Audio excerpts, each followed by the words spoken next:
Matapos ang sakripisyong ginawa ni Heisuke, ngayon ay ire-review na natin ang chapter 225 at 226 ng Sakamoto Days.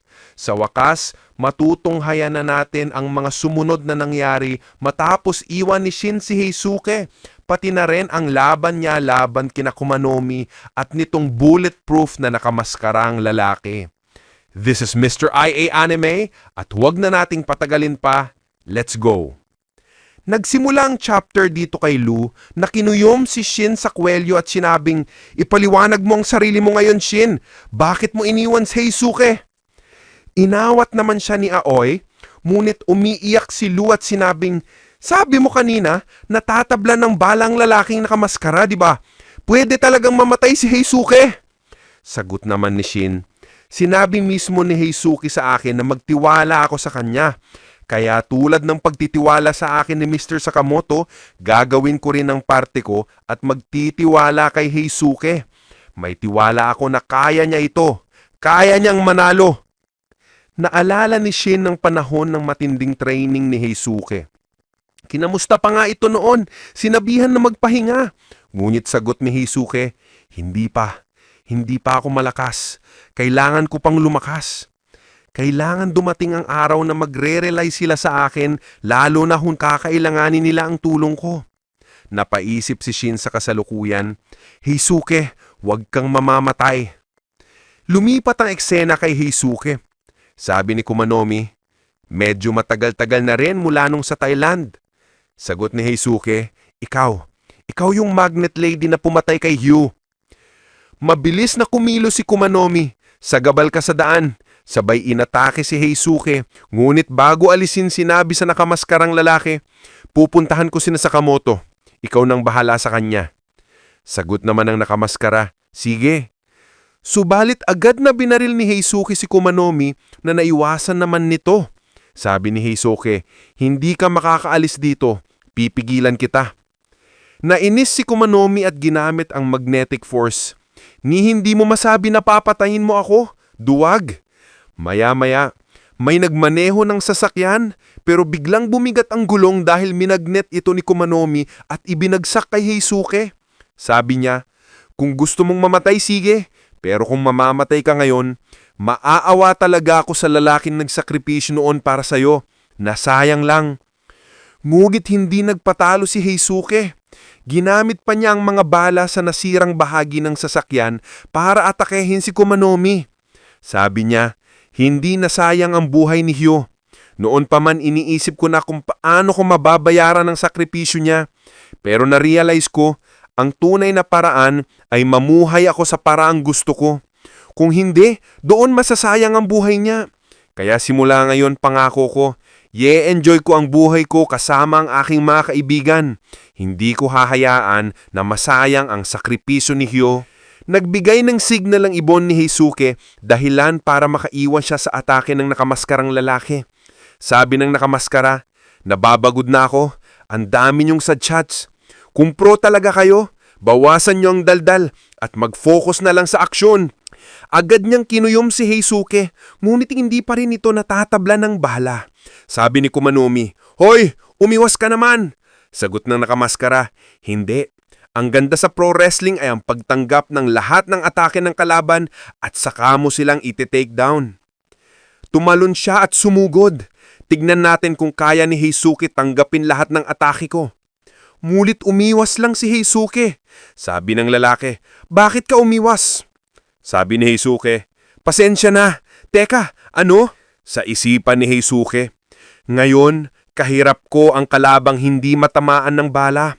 Pero ngayon lang ako nakaharap ng isang tunay na bulletproof. Nasuntok siya ng malakas ng nakamaskarang lalaki. Sabay tumalon si Kumanomi. Nakuha mo na. Hindi mo talaga kami matatalo gamit ang luma mong baril.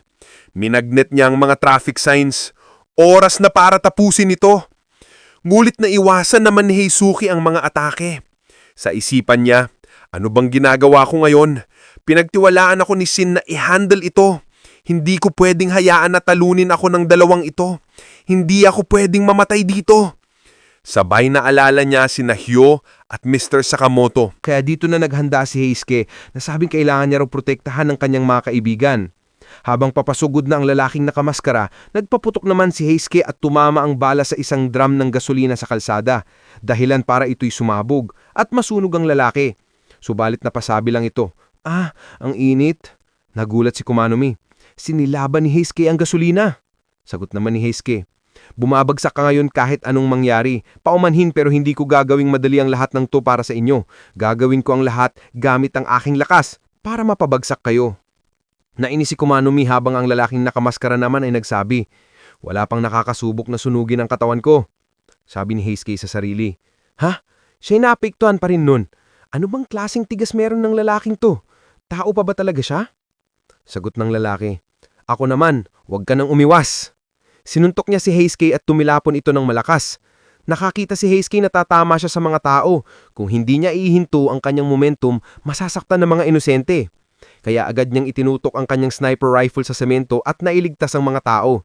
Sabi ni Kumanumi, pwede mo namang gamitin ng mga tao para sila ang tumanggap ng damage. Kung hindi ka kayang magpakita ng kawalan ng awa, talo ka na talaga. Dagdag pa ng nakamaskara.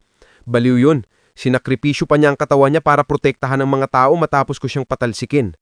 Sabi naman ni Kumanumi, ano bang pinagsasabi mo?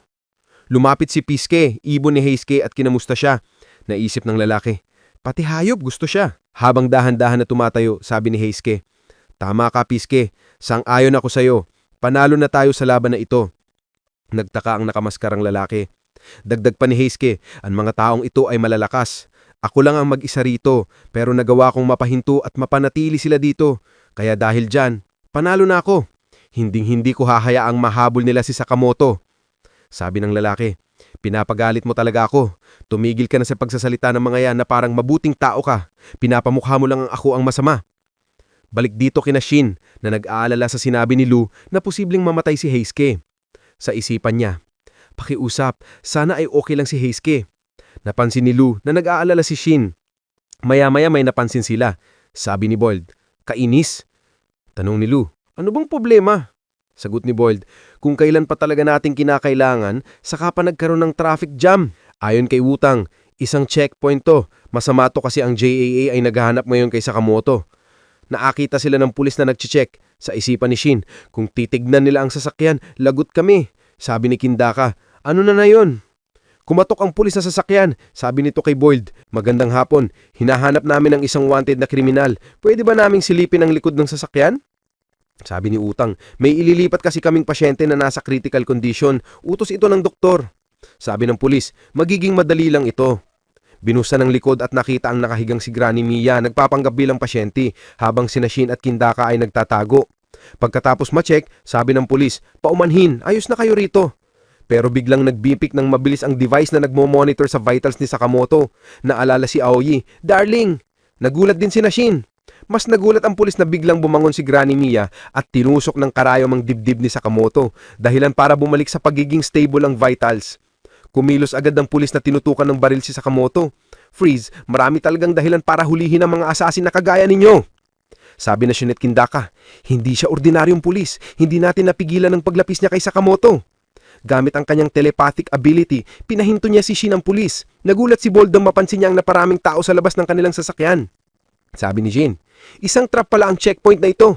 Sabi ng pulis, ang pagchicheck ko bilang pulis ay para mabigla kayo. Naiintindihan ko naman kayo kasi suot ko ang uniforme ng pulis. Pero hindi ako ordinaryong pulis. Mas mabilis kumilos si Lu. Nasipa niya si pulis at sabay silang nahulog. Sabi ni Shin, Lu! Sagot ni Lu, Shin, umalis ka na. Ikaw na ang bahala sa mga taong inappear ni Hana. This time si Lu naman ang nagsakripisyo. Muntik nang mapatay ng pulis si Sakamoto. Makakayanan niya nga ba ang misteryosong pulis na ito? Lalabas na ba ang matagal na nating hindi nakikitang drunken east mode ni Lu? Well, isang matinding twist at intense na bakbakan ang masasaksihan natin sa susunod na video mga kaibigan. Kasi dito muna natin tatapusin ang video sa last panel na ito. Kaya kung nagustuhan yung video, like, comment, follow at subscribe na rin for more videos like this. Maraming salamat. This is Mr. AI Anime and see you again on my next video.